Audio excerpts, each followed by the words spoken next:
পাঠ্য বই ছাত্রছাত্রীদের হাতে পৌঁছায় নাই, কবে পৌঁছাবে এটা আমগের উপদেষ্টা জানে না। শোনেন কি কয়। কোনো বছরেই মার্চের আগ পর্যন্ত সব বই দেওয়া হয়নি। কবে নাগাদ সবাই সব বই পাবে এটা আমি জানি না। আপনি ওনারা জিগান আপনি ডায়াপার পাল্টাইছেন কিনা, দেখবেন এটাও উনি জানেন না। আবার আমার দেশে একটা প্রতিবেদন দেখলাম, সেখানে দাবি করা হয়েছে যুবলীগ নেতার ষড়যন্ত্রে পাঠ্য বই পাওয়া বিলম্বিত হইতেছে। নির্ধারিত সময়ের মধ্যে শিক্ষার্থীদের হাতে যেন এনসিটিবি বই তুলে দিতে না পারে সে লক্ষ্যে কলকাঠি নাড়তে শুরু থেকে সক্রিয় হয়ে ওঠে একটি চক্র, যারা অযথা সময় ক্ষেপণ করে লক্ষ্য হাসিল করতে চায়। তাদের মূল লক্ষ্য ছিল অন্তর্বর্তী সরকারকে বিব্রত করা। বিভিন্ন গোয়েন্দা সংস্থা ও এনসিটিবির কর্মকর্তাদের সঙ্গে কথা বলে এর সত্যতা মিলেছে। মুদ্রণ শিল্প সমিতির সাবেক সভাপতি এবং যুবলীগ নেতা জহুরুল ইসলাম পাঠ্যপুস্তক নিয়ে সরকারকে বিব্রত করতে প্রথম থেকেই সক্রিয় হয়ে ওঠেন। এরই অংশ হিসেবে সরকারের বিনামূল্যের পাঠ্য বই মুদ্রণের জন্য 25 মার্চ পর্যন্ত সময় চেয়ে শিক্ষা উপদেষ্টা বরাবর চিঠি পাঠিয়েছিলেন মুদ্রণ শিল্প সমিতির সিনিয়র ভাইস চেয়ারম্যান জুনাইদুল্লাহ আল মাহফুজ। এ নিয়ে ব্যাপক আলোচনার পর তড়িঘড়ি করে সংবাদ সম্মেলন ডেকে ক্ষমা চান মাহফুজ এবং সমিতির প্যাডে চিঠিটি যাওয়ায় নিজের দায় স্বীকার করে ক্ষমা চেয়েছেন সমিতির সভাপতি রাব্বানী জাব্বারও। রাব্বানী সাবেক ডাক ও টেলিযোগাযোগ মন্ত্রী মোস্তফা জব্বারের আপন ভাই। আওয়ামী লীগের মন্ত্রী স্টিভ জব্বারের ভাইরে দেওয়া হয়েছে বই ছাপানোর দায়িত্ব, রাব্বানী জব্বার। তো এই হবে না। যাই হোক, আজকে আমি এই শিক্ষাক্ষেত্রে বিশেষ করে প্রাথমিক আর মাধ্যমিক শিক্ষার ক্ষেত্রে সিলেবাস, পাঠ্য বই, পরীক্ষা পদ্ধতি এই সমস্ত নিয়ে শিক্ষা ব্যবস্থার সংস্কার নিয়ে কথা বলবো। শিক্ষা সংস্কার নিয়ে কথা বলার আগে দুটো জিনিস নিয়ে একটু কথা বলে নিই, এটার সাথে সম্পৃক্ত। ছাত্ররা বই পায় নাই। এই যে মাসুদ কামাল কইতেছে হাসিনার আমলে কখনোই বই পাইতে দেরি হয় নাই, শোনেন কি কইতেছে, তার মুখেই শোনেন। এত বছর ধরে মানুষ স্বৈরাচার মৈরাচার সব বলছি, গালাগালি সব করছি, একটা কিন্তু পোলাপন বই পাইছি, পাইছে না, উনি দিতে পারবেন না। সে কি ঠিক বলিছে? দেখেন, এটা 2023-এর খবর, বই ঠিক সময় মতো পাইছে। আবার দেখেন, এটা 2022-এর খবর, তার আগের বছর ঠিক সময় মতো বই পাইছে। 2023-এর আর একটা খবর দেখায় যে দেখেন ঠিক সময় মতো বই পাইছে। তাহলে মাসুদ কামাল কেন বলে যে হাসিনার আমলেও বই পাইছে 1 তারিখে? মাসুদ কামাল হাসিনার লেসপেন্সারি করিচ্ছে, ফ্যাসিবাদের লেসপেন্সারি করিচ্ছে, এটা টের পাচ্ছি। কারণ মাসুদ কামাল মনে করিচ্ছে আওয়ামী লীগ যদি আবার ক্ষমতা এসে যায় তাহলে একটা দাও মারা লাগবে। যাই হোক, এটার বাইরে একটা কারণ আছে। কারণ এটা হচ্ছে বাংলাদেশ, কেউ যদি প্রমিনেন্স পায় নিজেরা ঈশ্বর ভাবতে থাকে, সে নিজেই রেফারেন্স উৎপাদন করে, নিজে চেক করবে তার টাইম কই। তাহলে এই যে মিছা কথাটা সে কইলো, তার কি হবে? মাসুদ কামাল সিনিয়র সাংবাদিক, যাই হোক, আমি তার উপরে এখনই চড়াও হব না, তার আমি বেনিফিট অফ ডাউট দিতে চাই। স্লিপ অফ টাঙও তো হইতে পারে, ভুল হইতে পারে, কিন্তু মাসুদ কামাল এর পরে যদি ভুলভাল মিছা কথা কইছেন তাইলে গেলে বুঝেছেন একেবারে কচ্ছপের কামড় দিয়ে ধর্ম কলে। এবার আসেন, বইয়ের সিলেবাস পাল্টাইছে সরকার, জুলাই আগস্টের বিপ্লবের ঘটনা ঢুকাইছে। কি ঘটনা করেছে সেটা এনা দেখি, আসেন। দেখেন, হাসিনার নাম নেয়নি, পরে মনে হয় পুলিশের দায় শুধু, আওয়ামী লীগ নাই, ছাত্রলীগ নাই, গণঅভ্যুত্থানের বিরুদ্ধে মেইন কালপ্রিটের নাম নাই। এরা বাচ্চাদের কি শিক্ষা দিতে চায়? যদি বইয়ে হাসিনার নামই লেখা না হয়, আওয়ামী লীগের নামই লেখা না হয়, ফ্যাসিবাদের নামই লেখা না হয়, তাহলে গণঅভ্যুত্থানটা হইল কার বিরুদ্ধে? জনগণ তো হাসিনার বিরুদ্ধে দাঁড়াইছে, পুলিশ তো প্রতিরোধ করতে গিয়ে নিপীড়ন করছে হাসিনার অর্ডার নিয়ে। এই নৃশংস প্রতিরোধের দায় কেবল পুলিশকে দিচ্ছে কেন? হাসিনার নাম কেন নিচ্ছে না?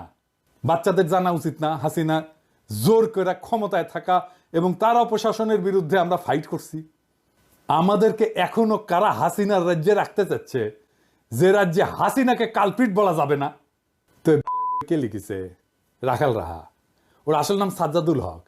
এই এত ইসলামোফোব যে নিজের মুসলমান নামটা পাল্টা এটা হিন্দু নাম নিছে, প্রগতিশীল হয়েছে। যে বইটা দেখালাম এটা 5ম শ্রেণীর বাংলা বই, এখানে যে খুনি ফ্যাসিস্ট হাসিনার নাম লেখা হয়নি তা না। 9ম 10ম শ্রেণীর বাংলা বইয়ে জুলাই আন্দোলনের ইতিহাস কেন্দ্রিক একটা গদ্য যুক্ত করা হয়েছে, এটাতেও খুনি হাসিনার নাম লেখা হয়নি, আওয়ামী লীগের নাম নেওয়া হয়নি, ছাত্রলীগের নাম নেওয়া হয়নি। নাম না নিয়ে এরা ইতিহাস লিখেছে। কি লিখেছে দেখেন, মূলোৎপাটন করবে শাসন ক্ষমতা আঁকড়ে থাকা ফ্যাসিবাদী এক শাসককে, নিপীড়ক সরকারও প্রস্তুত, তার আছে দলীয় বাহিনী। দেখেন, হাসিনার নাম নেয়নি, দলীয় বাহিনী ইউজ করছে হত্যাযজ্ঞ চালাইতে, কিন্তু এই দলীয় বাহিনী আওয়ামী লীগ ছাত্রলীগের নাম লিখতে এদের জাত যায়, লজ্জা লাগে। এরা ইতিহাস লিখতেছে, কিন্তু আমরা কার বিরুদ্ধে যুদ্ধ করছি তার নাম লিখতেছে না। কারা শহীদদের খুন করছে, গুলি করছে, পঙ্গু বানাইছে, অন্ধ বানাইছে, তাদের পরিচয় বলতেছে না। এটা কেমন ইতিহাস? আবার দেখেন লিখছে, কিন্তু প্রতিরোধ করেছিল সরকারি দলের দুর্বৃত্ত বাহিনী, তাদের পাশে ছিল রাষ্ট্রীয় বাহিনীগুলোর ক্ষুদ্র একটা বিপদগামী অংশ। মানে বুঝিছেন, সরকারি দলের দুর্বৃত্ত বাহিনী বলতে পারতেছে, যেন এই বাহিনীর নাম নাই। আপনারা দেখেন রাষ্ট্র বাহিনীর একটা ক্ষুদ্র অংশ নাকি বিপদগামী ছিল। হ্যাঁ, হাই সেলুকাস, যেখানে আস্ত একটা পুলিশ বাহিনী, আস্ত র্যাব, ডিজিএফআই, এনএসআই, ডিবি জনগণের বিরুদ্ধে দাঁড়াইছে, সেখানে ক্ষুদ্র একটা বিপদগামী অংশ নাকি দাঁড়াইছে। কি কারে ইতিহাসের বিকৃতি বলেন? এই ইতিহাস ঘটার 4-5 মাস না যাইতেই এই ইতিহাস বিকৃতি, তাও গণ অভ্যুত্থানের সরকার ক্ষমতায় থাকা অবস্থায়। পরে কি হবে তাইলে ভাবেন। এই বই রাখালরা ঢুকে দেবেন, হারামজাদা বুদ্ধিজীবী চাইছে। এবার বুঝেছেন তো কেন আমি বানগু সুশীলগের আর বামদের গেলাই। সিলেবাস নিয়ে হাসিনার আমলে কত কাণ্ড হইতো আপনাদের মনে আছে না? আমি একটার পর একটা এপিসোড করেছি, যে দেখেন কতগুলো এপিসোড করেছি অসঙ্গতিগুলো দেখা দেওয়ার জন্য। সিলেবাস নিয়ে সিরিয়াস কাজ হাতে গোনা বাংলাদেশে কয়েকজন করছে, তার মধ্যে আমি একজন। একবার ঘুণাক্ষরও আমারে কইল না, ভাই আপনার মতামতগুলো কি বলেন, বইগুলো দেখে একটু মতামতগুলো দেন, বলে না। আমি যে খুব জ্ঞানী লোক তা না, কিন্তু আমাকে দেখতে দিলে তো ক্ষতি নাই, তাই না? আমার রিকমেন্ডেশন নিয়েন না, দরকার হইলে একটা মতামত তো ফ্রি পাইতেন, তাই না? রাগালরা যে কাজটা করিচ্ছে, টাকা নিচ্ছে, গাড়িতে ঘুরিচ্ছে, গাড়ি পাইছে একটা ফ্রি, অফিস পাইছে, স্টাফ পাইছে, আমরা তো টাকাও দিতে হতো না। তো সাজেশন নেন না কেন? কারণ হইতেছে রাখালরা শুধু হিন্দু নামই নেয়নি, তার সাথে হিন্দু ধর্মের বর্ণ প্রথাও নিছে। আমি তো নমশূদ্র, তাই আমার সাজেশন নিলে জাত যাবে রাখাল রাহার। রাখাল রাহালকে দেখলে জিগায়েন তো, ওই যে ক্ষুদ্রকালে ওর যন্ত্রের যে কর্তৃত্ব চামড়া আছে না আগা, ওদিকে আবার লেগে নিছে নাকি প্লাস্টিক সার্জারি করে। যাই হোক, দেখেন আসিফ মাহতাব উৎস যে নতুন বই নিয়ে কি কইতেছে, ওরাও তো খুশি না। দেখেন এর ভিতরে কি কি দিচ্ছে তার একটা নমুনা কেউ একজন লিক করেছে, এবং এটা আসলেই যে তাদের মধ্যে আছে সেটা আমরা কনফার্ম করেছি। যে একটা গল্প তারা দিয়েছে, এটা আপনারা সব অনলাইনে পাবেন। তো গল্পটার এখানে অনেক সুন্দর সুন্দর কথা আছে, তার মধ্যে আমি একটা পড়ে শোনাই, যেটা পড়তেও আমার ভালো লাগছে। Sundays try to walk like a lady and not like the slut that you bent on becoming. এটার মানে হচ্ছে এইভাবে, মানে রবিবারে ভালোভাবে হেঁটে যাবে, যাতে করে তুমি যেই খানকি না সেটা হতে চাও, তুমি সেটা না হতে পারো। এবং এই গল্পে এই ওয়ার্ডগুলি, মা মেয়েকে খানকি ডাকছে, এটা মানে বারবার আসছে। আমি জানি না এই গল্পটা আমাদের সাহিত্য বা ইংলিশের ক্লাস 9-এর বইয়ে থাকা কতটা প্রয়োজন। তার মানে সিলেবাস নিয়ে ঝামেলা মিটাতে পারে নাই। এবার আসেন আমি সলিউশন নিয়ে কথা বলি। এখন যেভাবে বই ছাপা হয় সেটা বন্ধ করতে হবে, তাইলে পরিবেশের ক্ষতি কিছুটা কমবে। গাছ কাটতে হবে না কাগজ তৈরি করার জন্য, কোনো ছাপা বই থাকবে না। ছাত্রছাত্রীরা ট্যাব পাবে, ট্যাব। 1 বছর বইয়ের জন্য প্রত্যেক ছাত্রের পিছনে খরচা হয় প্রায় 500 টাকার মতো। ট্যাবের আয়ুষ্কাল যদি 3 বছর ধরি, তাহলে এই 3 বছরের খরচা মানে 1500 টাকায় বাংলাদেশে একটা উন্নত মানের ট্যাব উৎপাদন করা যাবে, যেটা পড়ালেখা করতে পারবে। চিন্তা করেন কি পরিমাণে কর্মসংস্থান হবে যদি আমরা বাংলাদেশে ট্যাব উৎপাদন করতে পারি। আবার ট্যাবের তো ট্রাবল শুটিং হবে, রক্ষণাবেক্ষণের জন্য নানা উদ্যোগ গড়ে উঠবে, নানা লোক এখানে কাজ করবে। এইটা সব স্কুল মাদ্রাসা একসাথে থাকবে, একটা সেন্ট্রাল ডেটাবেজে ভ্যালিডেটেড চ্যাপ্টার থাকবে, বইয়ের লেখে লেখে ওইখানে ভ্যালিডেটেড চ্যাপ্টার একটা স্টোর করা হবে আর্কাইভে। ওই আর্কাইভে চ্যাপ্টারগুলো থাকবে, বইগুলো লিখবে স্কুল আর মাদ্রাসার শিক্ষকেরা, ভ্যালিডেট করবে একটা বোর্ড। সংশ্লিষ্ট স্কুল বা মাদ্রাসার নিজের বই বা নিজের মডিউল সেন্ট্রাল ডেটাবেস থেকে, ওই আর্কাইভ থেকে চ্যাপ্টার দিয়ে নিজেরাই তৈরি করে নেবে ইলেকট্রনিক্যালি। বলবে এই আমার বই এই চ্যাপ্টারগুলো থাকবে, ব্যাস বই তৈরি হয়ে গেল। ওটা ডাউনলোড করে নেবে ছাত্ররা। এটা সুবিধা হচ্ছে স্থানীয় ভিত্তিতে নিজস্ব সিলেবাস তৈরি হবে। ধরেন আমি একটা এক্সাম্পল দিই, ময়মনসিংহ, রাজশাহী, চাঁপাইনবাবগঞ্জ, পাবনা, বগুড়া, কুড়িগ্রাম, গাইবান্ধা, এই সমস্ত অঞ্চলে একটা বিশেষ রোগ হয়, জানেন, খুব খতরনাক রোগ হয়। এটার নাম হইতেছে কালাজ্বর। এইখানে কালাজ্বরের কিভাবে প্রতিরোধ করা যায়, কালাজ্বরের রুগীকে কিভাবে আইডেন্টিফাই করা যায়, সেই বিষয়গুলো যদি ওই অঞ্চলের বইগুলোতে থাকে, তাইলে চিন্তা করেন ওই অঞ্চলের ছেলে মেয়েগুলো যায় না উঠবে কিভাবে এই রোগটাকে সামলানো যায়। স্থানীয় অঞ্চলের সংস্কৃতি স্থানীয় স্কুলে পড়ানো হবে। ধরা যাক ময়মনসিংহ গীতিকা, এটা পড়ানো হবে ময়মনসিংহ অঞ্চলের স্কুলগুলোতে। লবণাক্ততা, এটা থেকে বাঁচার উপায়, এটা পড়ানো হবে উপকূল অঞ্চলে। চাঁপাইনবাবগঞ্জে পড়ানো হবে গম্ভীরা, স্থানীয় সংস্কৃতি। কালাইয়ের রুটি, পার্বত্য চট্টগ্রামে ম্যালেরিয়া পড়ানো হবে। অত্যন্ত রিচ কারিকুলাম তৈরি করতে পারবো আমরা। স্কুলের শিক্ষক আর স্থানীয় স্কুল কমিটি তাদের বই ঠিক করে নেবে। বইয়ের সাথে সাথে কয়েক হাজার প্রশ্নও তৈরি করা থাকবে। এই প্রশ্ন করার জন্য কোনো ঝামেলার দরকার নাই।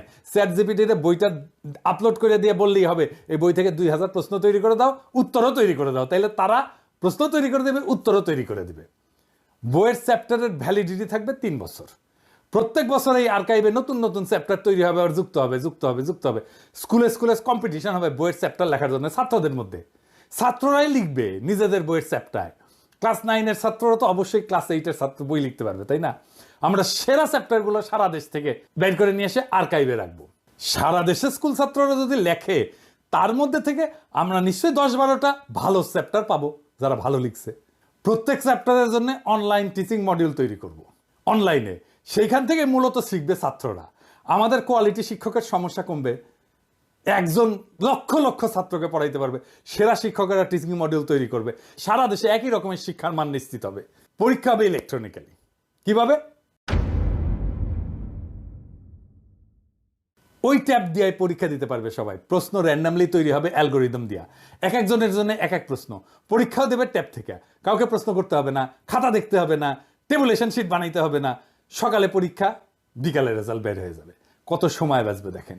পুরা শিক্ষা ব্যবস্থা নিয়ে, সিলেবাস নিয়ে বেশিরভাগ সমস্যার সমাধান হয়ে যাবে। রাখাল রাহাদের রাহাজানি থামবে। আমরা অনেক গুরুত্বপূর্ণ বিষয়ে নজর দিতে পারবো এইটা অল্প সময়ের মধ্যে সম্পন্ন করতে পারলে। এখন প্রশ্ন হচ্ছে, এইটা কি বাস্তবায়ন করবে এই সরকার? এই সরকার তো কিছুই করে না, কিন্তু বলতে তো অসুবিধা নাই। আমাদের স্বপ্নটা জাগায় রাখতে হবে, আমাদের জাতিকে বুঝাইতে হবে আমাদের সম্ভাবনাটা কত বিশাল। আমাদের সমস্যা যাই থাক, তার সৃজনশীল সমাধান আছে। একদিন না হয় একদিন এই সমাধান বাস্তবায়িত হবে। ততদিন স্বপ্নকে জাগায় রাখতে হবে আমাদের। আমরা স্বপ্ন দেখি এমন এক বাংলাদেশে যেখানে শিক্ষার জন্য অপেক্ষা করতে হয় না, যেখানে পাঠ্য বই বিতরণে অব্যবস্থাপনার শিকার হইতে হয় না। আমরা স্বপ্ন দেখি এমন একটা শিক্ষা ব্যবস্থা যা শুধু জীবিকা অর্জনের পথ দেখায় না, বরং সৃজনশীলতা, উদ্ভাবনী শক্তি এবং আত্মমর্যাদা জাগায় তোলে। আমাদের স্বপ্ন একটা বিপ্লবের, সৃজনশীল বিপ্লবের। এই বিপ্লব কোনো বন্দুকের গুলিতে না, কোনো আন্দোলনে না, কোনো প্রতিবাদের মিছিলে না। এটা হবে আমাদের চিন্তায়, আমাদের দৃষ্টিভঙ্গিতে, আমাদের কর্মের মাধ্যমে বিপ্লব। আমরা বিশ্বাস করি প্রত্যেকটা শিশু একটা সম্ভাবনার প্রদীপ। আমাদের কাজ সেই প্রদীপের আলোকে জ্বালানো। তাদের হাতে কেবল সঠিক বই তুলে দেওয়া না, বরং এমন একটা শিক্ষার প্ল্যাটফর্ম দেওয়া যেখানে তারা নিজেদের শ্রেষ্ঠ সংস্করণ হয়ে উঠতে পারবে, সেই তার বেস্ট ভার্সন হয়ে উঠবে। আমরা চাই প্রত্যেকটা শিশু জানুক যে তারা কেবল ভবিষ্যতের অংশ না, তারা নিজেরাই ভবিষ্যৎ। এই শিক্ষা ব্যবস্থা তাদের আত্মবিশ্বাস, সৃজনশীলতা এবং নেতৃত্বের গুণাবলী গড়ে তুলবে। তারা শুধু স্বপ্নই দেখবে না, তারা স্বপ্ন বাস্তবায়নও করতে শিখবে। এই বিপ্লব আমাদেরকে শুরু করতে হবে। আমাদের চিন্তা, কথা এবং কাজের মাধ্যমে আমরা সেই আগুন চারিদিকে ছড়ায় দেব। আমরা প্রমাণ করব শিক্ষা শুধু এক প্রজন্মকে না, পুরা জাতিকে বদলায় দিতে পারে। আসেন আমরা এই স্বপ্নের অংশ হই। আসেন আমরা সৃজনশীল বিপ্লবের সৈনিক হই। ইনকিলাব জিন্দাবাদ।